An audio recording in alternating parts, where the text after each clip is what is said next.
എടാ 1 മണിയാവറേ, നമുക്ക് ഫുഡ് അടിക്കണ്ടേ?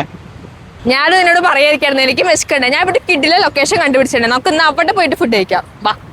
അപ്പോൾ നേരെ ലൊക്കേഷൻ ആണെങ്കിൽ നമ്മൾ യാത്ര തുടങ്ങാണ്. ഇതാട്ടോ ഞാൻ പറഞ്ഞ സ്പോട്ട്, വേപ്പില കിച്ചൺ. ലുലുന്ന് വേഗം എത്തിയില്ലേ, വേറെ 5 മിനിറ്റ് കൊണ്ട് നമ്മൾ ഇവിടെ എത്തി. അപ്പൊ നമുക്ക് നോക്കാം ഇവിടെ എന്താ ഉള്ളതെന്ന്. കയറി ചെല്ലുമ്പോൾ തന്നെ ഒരു ഹോംലി ഫീലാണ്. ദാ ഫ്രഷ് ആയിട്ട് ഇവിടെ മീൻ വറുത്തുകൊണ്ടിരിക്കുകയാണ്. അത് കണ്ടപ്പോൾ തന്നെ എനിക്ക് കൊതിയായി.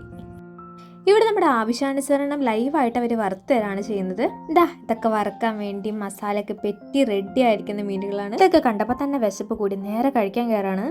2 ഊണ്. പിന്നെ എന്താ സ്പെഷ്യൽ ആയിട്ടുള്ളത്? സ്പെഷ്യൽ ഇവിടെ മെയിൻ ആയിട്ട് ഫിഷ് ആണ്. പിന്നെ ഞങ്ങളുടെ ഒരു ഇടിയിറച്ചി ഉണ്ട്, അതെന്തായാലും ട്രൈ ചെയ്യണം.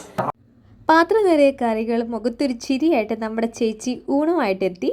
ഉപ്പേരിക്ക് പുറമെ സാമ്പാറും രസവും മോരൊക്കെ ഉണ്ട്. ഈ 14 കൂട്ടാനും ചോറും നമുക്ക് വെറും 89 രൂപയ്ക്കാണ് കിട്ടുന്നത്. അതുമാത്രമല്ല AC ഡൈനിങ്ങും ആണ് ഇവിടെ ഉള്ളത്. കൂടാതെ ഇവിടെ കഞ്ഞിയും ബിരിയാണിയൊക്കെ ഉണ്ട്. അപ്പം നല്ല ചൂടും പിലോപ്പിയും കിളിമീനും ഇടിയർച്ചൊക്കെ കൂട്ടി ഒരു പിടി അങ്ങോട്ട് പിടിക്കാം. നമ്മൾ വീട്ടിലിരുന്ന് കഴിക്കുന്ന അതേ ഒരു ഫീലോട് കൂടി കഴിക്കാൻ പറ്റിയ നല്ല സർവീസിങ് ഒക്കെ ആയിരുന്നു ഇവരുടെ. ഇനി ഊണ് കഴിഞ്ഞിട്ട് നിങ്ങൾക്ക് ഒരു പായസം കുടിക്കാൻ തോന്നുന്നുണ്ടെങ്കിൽ അതും ഇവിടെ ഉണ്ട് കേട്ടോ. അപ്പം നമ്മളിതാ ഒരു പായസമൊക്കെ കുടിച്ചുകൊണ്ട് അങ്ങനെ ഇരിക്കുകയാണ്. അപ്പം നമ്മുടെ മനസ്സും വയറൊക്കെ നിറഞ്ഞു. അപ്പം നിങ്ങളിനി ഇടപ്പള്ളി ഭാഗത്തുള്ള ഊണ് കഴിക്കാൻ പ്ലാൻ ഉണ്ടെങ്കിൽ നേരെ വേപ്പിലയിലേക്ക് വിട്ടോളൂ. ഉച്ചയ്ക്ക് 12 മണി മുതൽ 4 മണി വരെയാണ് ഓപ്പണിംഗ് ടൈം. അപ്പോൾ ലൊക്കേഷൻ വരുന്നത് എടപ്പള്ളി റെയിൽവേ സ്റ്റേഷൻ റോഡിലാണ്. ഗൂഗിൾ മാപ്പിലും ലൊക്കേഷൻ അവൈലബിൾ ആണ്. അപ്പോൾ വീഡിയോ ഇഷ്ടമെങ്കിൽ ഫോളോ ചെയ്യാൻ മറക്കണ്ട. അടുത്ത വീഡിയോ ആയിട്ട് ഉടനെ വരാം. Thank you for watching. By.